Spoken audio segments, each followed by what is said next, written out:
جب بچپن سے تم جوان ہوئے، جوانی سے بڑھاپا آیا، ہر ایک پر تو دنیا کے یہ دن و رات گزر ہی جائیں گے، اور سب کو یہ یقین ہے۔ وہ آیت بھی آج ہم نے پڑھی، وَلِكُلِّ أُمَّةٍ أَجَلٌ اذا جاء اجلهم فلا يستأخرون ساعة ولا يستقدمون۔ ہر ایک کے لیے ہم نے ایک مقرر ٹائم رکھا ہے کہ جب وہ وقت آ جاتا ہے تو نہ ایک لمحہ پیچھے نہ ایک لمحہ تاخیر سے، اسے اسی وقت موت آ جائے گی۔ اب پھر موت کے وقت بھی ایک بدکار آدمی گنہگار پچھتاتا ہے، کیا کہتا ہے؟ ان یأتی احدکم الموت فیقول ربی لولا اخرتنی الی اجل قریب فاصدق واکن من الصالحین۔ موت جب قریب آتی ہے تب کہتا ہے لولا اخرتنی الی اجل قریب، تھوڑا سا اور وقت مجھے بڑھا کے دے دے مولا، تھوڑا اور آگے کر دے، فاصدق میں سچا بن جاؤں گا، واکن من الصالحین اور صالحین میں سے بن جاؤں گا میں۔ لیکن اس وقت فرشتے تمہارے سرانے پر کھڑے ہو چکے ہوں گے۔ یہ نرخرے کا وقت ہوتا ہے جب ملک الموت پیغام لے کر آ چکے ہوں گے۔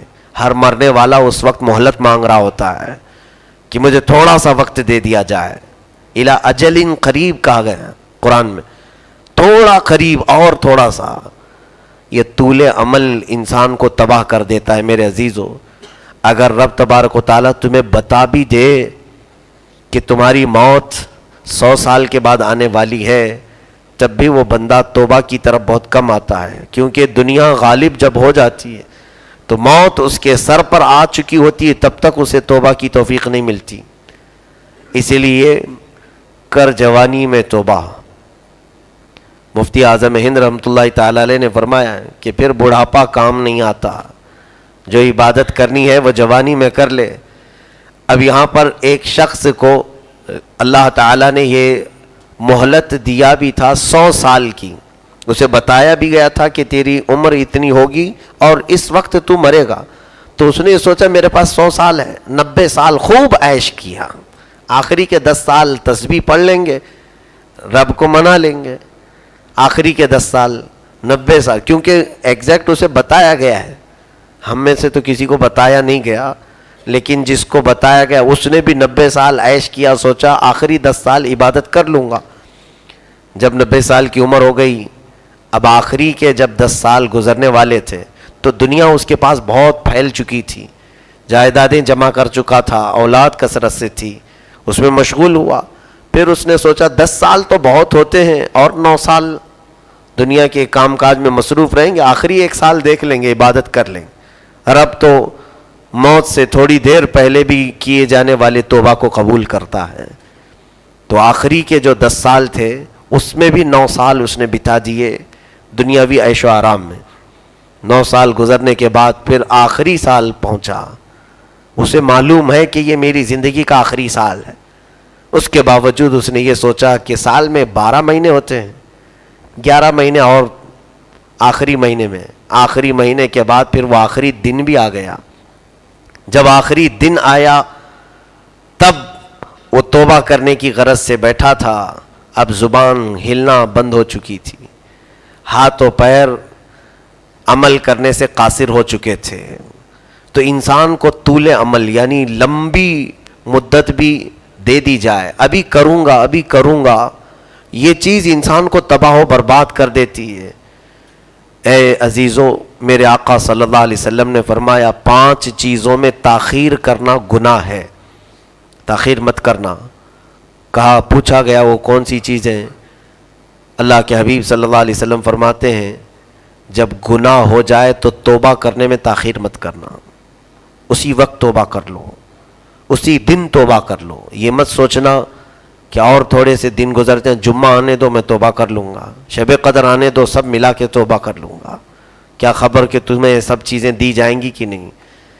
دوسری چیز، رسول مختار صلی اللہ علیہ وسلم نے فرمایا کہ جب نماز کا وقت ہو جائے، جب نماز کا وقت ہو جائے تو نماز پڑھنے میں تاخیر نہ کرنا۔ یعنی لوگ یہ کہتے ہیں نماز کا ٹائم ہو گیا، ابھی تو بہت ٹائم ہے، آخری ٹائم پہ پڑھ لوں گا۔ جس طرح اس کو تاخیر کرتے جاؤ گے تمہارے اوپر گناہ بڑھتا جائے گا۔ قرض لو تو ادا کرنے میں تاخیر مت کرنا، اور جب بچیاں بالغ ہو جائیں تو نکاح میں تاخیر مت کرنا. آخری چیز، جب کسی کی موت ہو جائے تو جنازہ اٹھانے میں تاخیر مت کرنا، جلدی سے اسے پہنچا دو. یہ اللہ کے حبیب صلی اللہ علیہ وسلم نے فرمایا. اسی طرح یہ بھی فرمایا کہ 3 چیزوں کو غنیمت جانو. 3 چیزوں کو غنیمت جانو، یعنی سمجھ لو کہ اللہ تعالیٰ کی تمہارے اوپر یہ نعمتیں موجود ہیں. کون سی 3 چیزیں؟ فرمایا کہ آج صحت ہے تمہارے پاس تو صحت پر شکر کرو، بیماری آنے سے پہلے. بیماری آنے سے پہلے صحت کی قدر کرو. دوسری چیز فرماتے ہیں جوانی اگر آج تیرے پاس ہے تو بڑھاپا آنے سے پہلے قدر کر لے، اس کو غنیمت جانو. تیسری چیز میرے آقا فرماتے ہیں آج تو زندہ ہے، مرنے سے پہلے اس کی قدر کر لے. زندگی کو موت سے پہلے غنیمت جانو. یہ ساری چیزیں ایسی ہیں میرے عزیزو، کفار و مشرکین کو انہی چیزوں نے ورغلا دیا، بہکا دیا. وہ آج جھوٹے خداؤں کی عبادت میں مشغول اور باطل خداؤں کے سامنے سر بسجود گمراہی کی موت مر جاتے ہیں، اور قیامت کے دن پھر انہیں اٹھایا جاتا ہے. رب تبارک و تعالیٰ نے کئی جگہوں پر آیتیں ان کفار و مشرکین کے متعلق یہ فرمایا ہے. تو جنتی ان کو پکاریں گے فَهَلْ وَجَدْتُمْ وَعْدَ رَبُّكُمْ حَقًّا، یعنی کیا تم نے بھی اپنے رب کا کیا ہوا وعدہ صحیح پا لیا؟ اس کے 2 معنی ہیں کہ اللہ تبارک و تعالیٰ نے کافروں کے لیے وعدہ کیا ہے کہ جہنم میں بھیجے گا. اب یہاں رب سے مراد حقیقی رب ہے تو وہ کافر کہیں گے ہاں رب نے جو وعدہ کیا تھا کہ ہم کو جہنم میں بھیجے گا اس نے اپنا وعدہ پورا کر لیا، پورا ہو گیا ہے اور ہمیں اوندھے منہ دوزخ میں ڈالا جا رہا ہے. تو میرے عزیزو سورۃ الاعراف میں تفصیل سے اللہ تعالیٰ نے جنتیوں کا ذکر اور جہنمیوں کا ذکر فرمایا ہے، اور شیطان کثرت سے یہ کوشش کرے گا کہ سارے لوگوں کو جہنم میں بھر دوں. وہ بھی شروع کے صفحات میں سورہ اعراف کے حضرت آدم علیہ السلام کی ولادت کے بعد جو معاملات ہوئے تھے وہ شیطان کے ساتھ اس کا پورا تفصیل سے ذکر آیا ہے. آدم علیہ السلام کو اللہ تعالیٰ نے پیدا فرمایا مٹی سے گوند کر کے ان کی شکل بنائی گئی. پھر اس کے بعد جب ان کے جسم میں روح ڈالی گئی تو اللہ تعالیٰ نے آدم علیہ السلام کو سامنے رکھ کر سارے ملائکہ جتنے فرشتے تھے سب سے کہا اسجدوا لآدم، آدم کو سجدہ کرو. تو یہ جو سجدہ تھا وہ عبادت کا سجدہ نہیں، سجدہ تو صرف اللہ کے لیے. یہاں جو سجدہ تھا وہ تعظیم کا سجدہ تھا. وہ تعظیم کا سجدہ بھی ہماری شریعت میں جائز نہیں. حضور صلی اللہ علیہ وسلم کی شریعت پاک میں تعظیم کے لیے بھی کسی کا سجدہ کرنا جائز نہیں. وہ پہلے شریعتوں میں تھا، آدم علیہ السلام کی شریعت میں تھا، یوسف علیہ السلام کی شریعت میں تھا. ان کی شریعتوں میں تعظیم کے لیے سجدہ کرنا جائز تھا. تو فرشتوں کو سجدہ کروایا گیا. ابلیس کون تھا اس کی تحقیق الگ ہے. وَكَانَ مِنَ الْجِنِّ، قرآن کہتا ہے وہ جنات میں سے تھا، لیکن فرشتوں کو تعلیم دیا کرتا تھا. برسوں عبادت کیا رب تعالیٰ کی اس نے، 1-2 سال نہیں بلکہ بعض روایات بتاتی ہیں کہ 1 کروڑ سال سے زیادہ عبادت کیا ہے. اور اس کے سجدے اگر روئے زمین پر پھیلا دیے جائیں تو 1 رائی کے دانے کے برابر بھی جگہ باقی نہیں رہے گی، اتنے سجدے کیے. صرف غرور آیا دل میں اس بات کا کہ مجھے آگ سے بنایا ہے رب تعالیٰ نے اور اس آدم کو مٹی سے بنایا گیا، مٹی کے سامنے آگ کیسے جھک جائے. اس نے یہ نہیں دیکھا کہ حکم کس کا تھا، اس نے اپنی حیثیت کو دیکھا. اور اللہ رب العزت نے فرمایا جا تو راندہ بارگاہ ہو گیا، مردود ہے تو. تو اس نے کہا انظرنی الی یوم یبعثون، مجھے قیامت تک کی مہلت دے دے، مجھے لمبی عمر دے دے. قال انک من المنظرین، اللہ فرماتا ہے ٹھیک ہے جا، تجھے مہلت دے دیا، تجھے طاقت بھی دیا، عمر بھی دیا، قیامت تک تو زندہ رہ.